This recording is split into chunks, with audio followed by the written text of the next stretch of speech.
अध्यात्म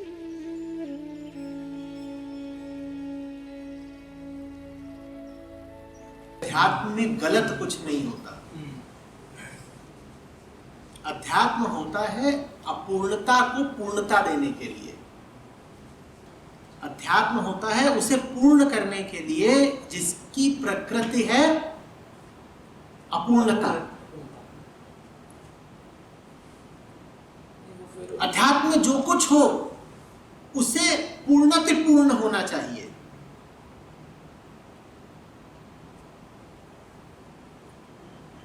शिखर से नीचे का कुछ भी है तो अध्यात्म में अनुपयोगी हो गया ना, क्योंकि हमें तो पूर्ण की, उच्चतम की ही बात करनी है।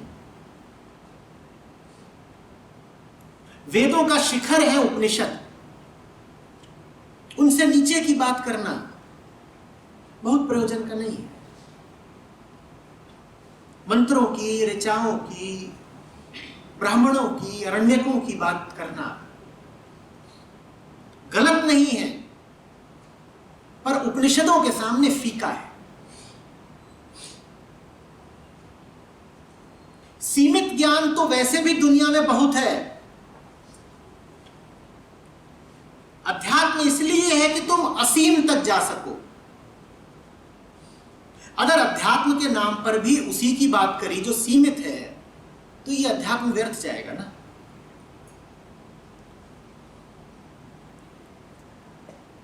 वेद मात्र इसलिए है ताकि अंततः तुम उनके शिखर तक पहुंच सको। उससे पहले कहीं रुक गए तुम, वहीं घर बना लिया, वहीं चर्चा करने लगे, वहीं चर्या करने लगे,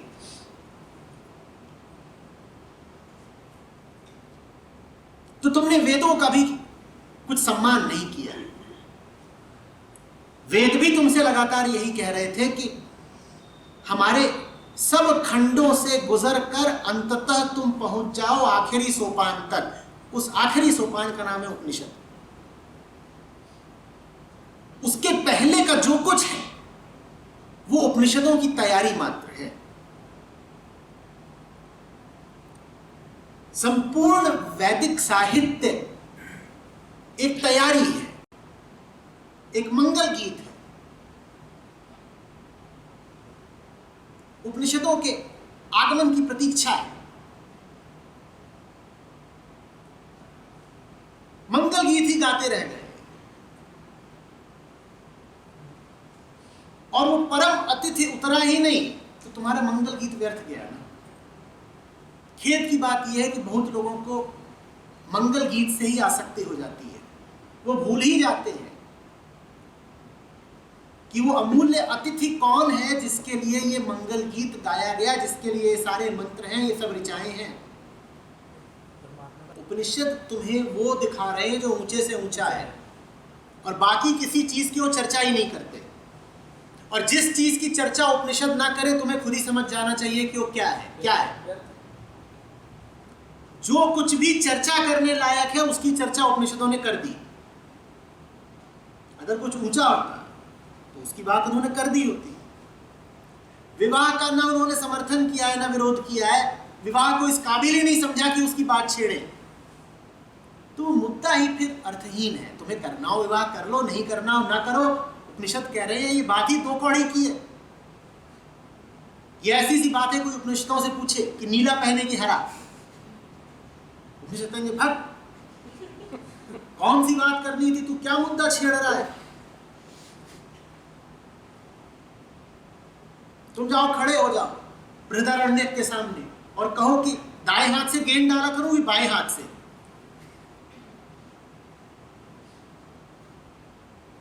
तो ऊपर से सीधे तुम्हारी मुंडी पे बिजली गिरेगी। तू किससे क्या सवाल पूछ रहा है। बृहदारण्यक से यह पूछा जाता है कि गेंदबाजी कहां से करें। ईशावास्य से पूछोगे काला जूता खरीदे कि सफेद, ये कोई सवाल है। गए हो अष्टावक्र से और ऋभु से पूछ रहे हो बाजरे की खाएं कि जौ की, फिर तू बिल्कुल ही मूड है, यहाँ क्या बात चल रही है और तू क्या पूछने आ गया?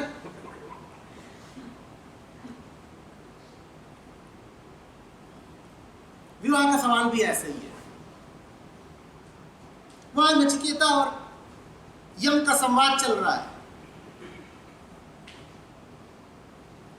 गूढ़तम आत्यंतिक विषय पर, और तुम वहां खड़े होकर पूछ रहे हो he loves me not, शादी करूं कि ना करूं? तो तू पगला गया है। यम की गदा देखी, अभी भैंसा छोड़ेगा तेरे ऊपर। तेरा सवाल इस लायक नहीं कि उसका उत्तर दिया जाए। ये बातें किसी लायक होती तो इनका उपनिषदों में कुछ जिक्र होता कि नहीं होता? इनका जिक्र ही नहीं है। उपनिषद कह रहे हैं ये बातें दो कौड़ी की है, न समर्थन करेंगे न विरोध करेंगे। तुम्हारी तबीयत होती है शादी करने की, जाओ 2 शादियां कर लो, 50 शादियां कर लो, हम कुछ नहीं कह रहे। याज्ञवल्क्य के खड़े हैं, उनकी 2 पत्नियां हैं, जाओ कर लो। अष्टावक्र खड़े हैं, उनकी कोई पत्नी नहीं है, नहीं करनी मत करो, करनी हो करो, नहीं करनी हो ना करो, जाओ 100 कर लो। ये ऐसी सी बात है कि आज उड़द की जगह अरहर की खाई है, तो दूसरा अध्याय शुरू करें कि ना करें? कि कोई दुख हुआ कि अष्टावक्र गीता का दूसरा अध्याय शुरू करना है तो पहले उड़द की दाल खा के आओ? कोई बात, कोई मेल है? किस आयाम पर, किस तल पर उपनिषद बैठे हैं और तुम किस तल की चर्चा कर रहे हो?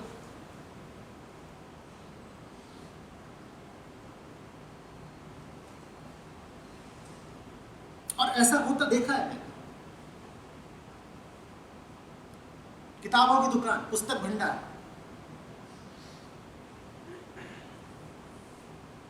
वहां स्पिरिचुअल सेक्शन, उसमें उपनिषद भी है, तमाम किताबें। उपनिषद तो बेचारे 2-4 गिनती भर के, बाकी तो अध्यात्म के नाम पे वही सब था। 7 हैबिट्स, 7 सीक्रेट्स, इंस्टेंट लिबरेशन, ये सब। तो मैंने देखा देवी जी नीचे से सेल्समैन को बोल रही है, भैया पीला वाला उपनिषद देना। ये क्या बोल रही है? पीला वाला उपनिषद देना? ये बात शायद तुम्हें उतना चौंका नहीं रही है, क्योंकि तुम गौर नहीं कर रहे कि उन्होंने क्या बोल दिया। ये पीला वाला उपनिषद क्या हुआ? तुमने उपनिषद के साथ भी रंग जोड़ दिया, क्योंकि नहीं लाल वाला अच्छा नहीं, पीला वाला तो।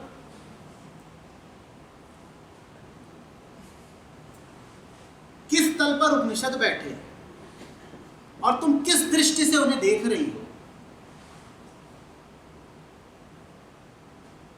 और मैंने देखा है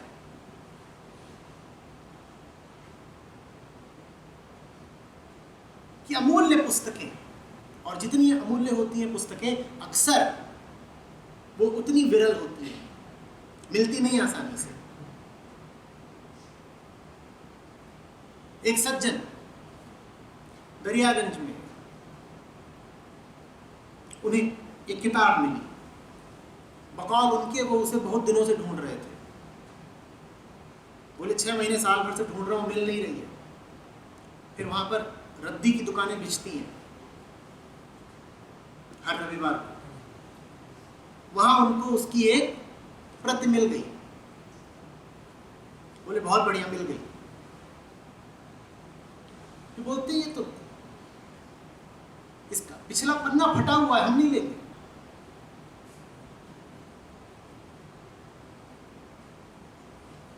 तुम आध्यात्मिक ग्रंथ को, जो तुम्हारे ही मुताबिक तुम्हें अप्राप्य था, इसलिए ठुकरा रहे हो कि उसका पिछला पन्ना फटा हुआ है। तुम किस तल की चीज को किस दृष्टि से देख रहे हो? उपनिषद ऐसे देखे जाते हैं कि इसके कितने पन्ने साबुत हैं और कितने पन्नों में दरारें आ गई हैं, ऐसे देखते हैं क्या? वो बात अलग है, उसके सामने ये सब सोचा ही नहीं जाता।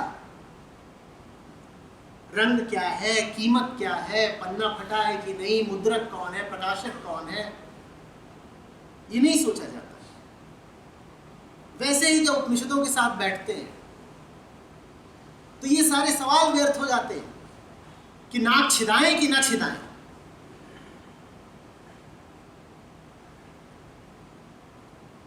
जाओ उपनिषद से पूछो कि पायल सोने की डालें कि चांदी की, तो मौन खड़े हो जाएंगे, अवाक।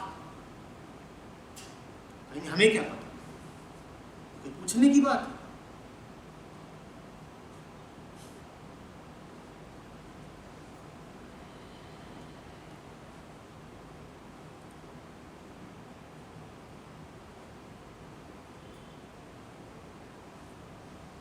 अभी एक जगह मुझे आमंत्रित किया गया, वहां पहुंचा तो वहां बच्चे हुए थे, लाके मेरी गोद में दिए गए, बोले आशीर्वाद दीजिए। मैंने कहा दिया।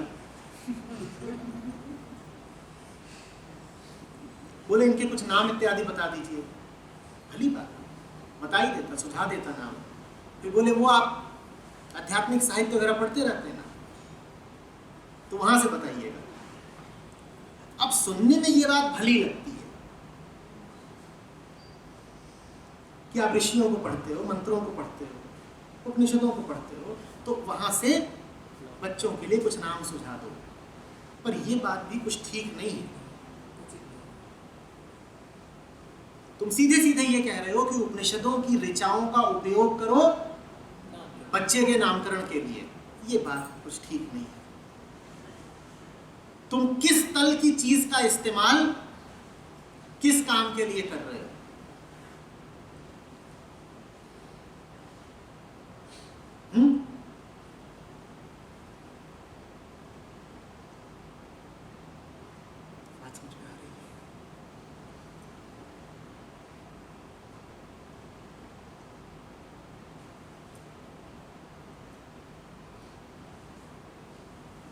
कि जैसे कोई खरीदे कोई महंगी से महंगी गाड़ी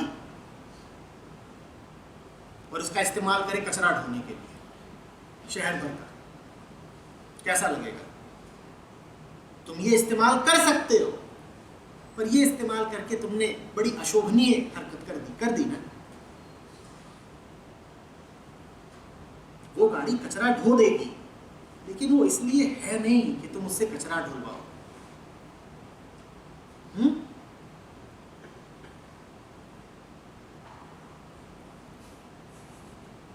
बुद्ध शरीर से स्वस्थ हैं, महावीर गठीले हैं,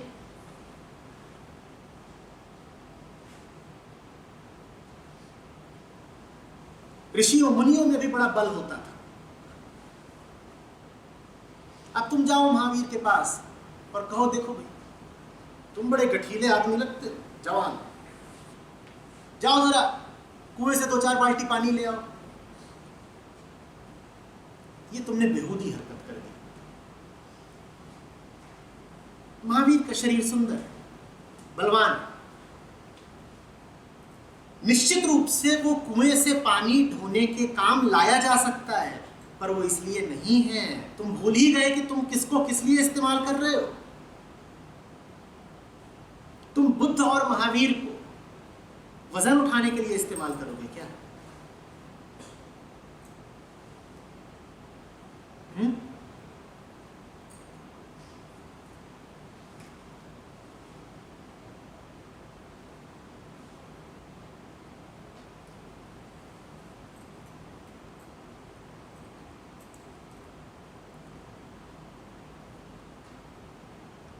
अध्यात्म विवाह के विषय में क्या कहता है? अध्यात्म विवाह के विषय में कुछ नहीं कहता।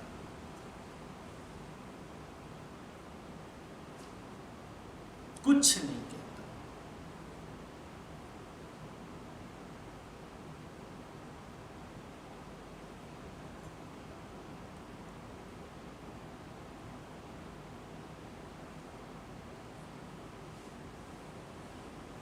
और यही अध्यात्म का उत्तर है विवाह को। हम तुम्हारे बारे में कुछ नहीं कहेंगे, तुम इस लायक नहीं।